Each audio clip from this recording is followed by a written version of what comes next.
শ্রদ্ধা ভালোবাসায় দ্রোহের কবি কাজী নজরুল ইসলামকে স্মরণ করল নানা শ্রেণী পেশার মানুষ। ১২৬তম জন্মজয়ন্তী উপলক্ষে কবির সমাধিতে সকাল থেকেই শ্রদ্ধা জানান ভক্তরা। তারা বলেন, নজরুল এখনও প্রাসঙ্গিক।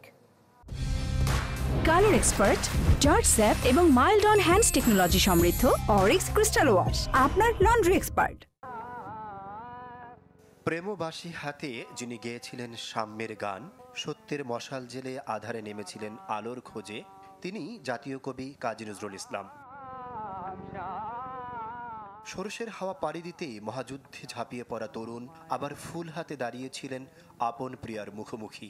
জাগতিক অনাচারের বিরুদ্ধে যত ক্ষোভ তুলে এনেছিলেন লেখনীতে।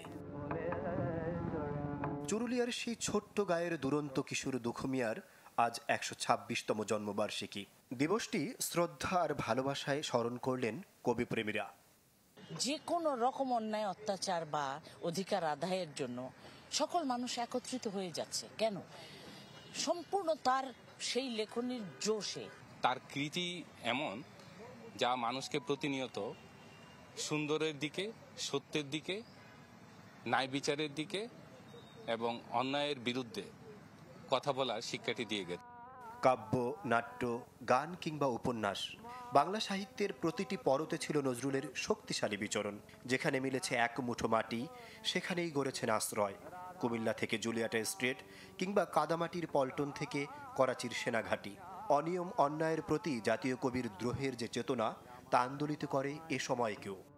আমরা তার গান গাইতে গাইতে আমরা স্লোগান দিয়েছি, তাই আমাদের সকল সময় আবার শান্তির সময় আমরা তার গানে উদ্বুদ্ধ হয়েছি। মানুষকে বড় করে দেখেছেন এবং সমাজের যত অত্যাচার অবিচারের বিরুদ্ধে তার লেখনী নিয়ে তিনি কাজ করেছিলেন।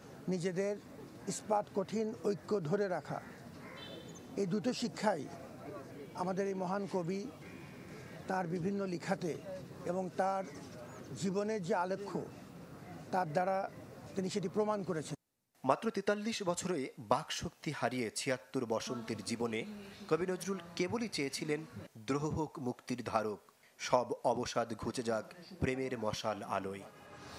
আমরা আহমেদ সোহাগ, চ্যানেল 24, ঢাকা।